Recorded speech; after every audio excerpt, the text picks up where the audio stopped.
One of every 8 new moms has reported feeling some symptoms of depression after giving birth. We're talking about postpartum depression and the extra stress of a pandemic. Tonight, 9 on your side, Chandrea Thomas shows us what signs to look out for and how to seek help.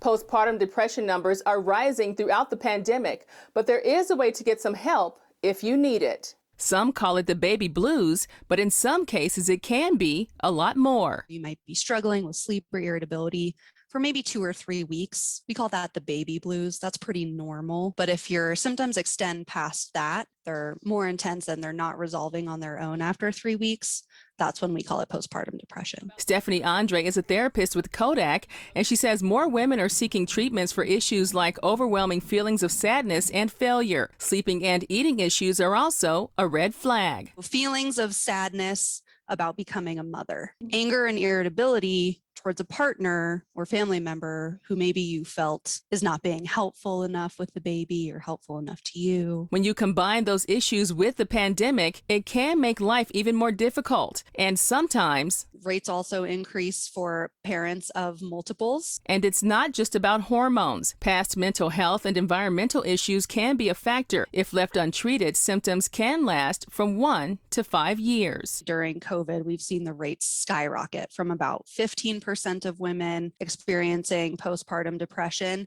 to 30 or more percent, according to a recent Harvard survey, which is a really astounding number. Isolation from the pandemic is adding to the problem, but having a good support system is the best way to make it through the process. Women don't have help from family and friends like they usually would because of COVID.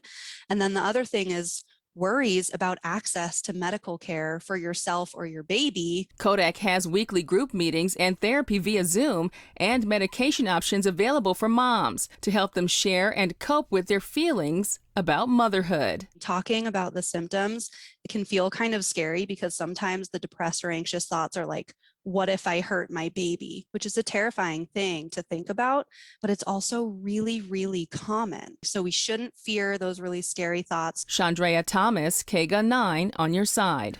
All right, let's get back to Kyler Diggs.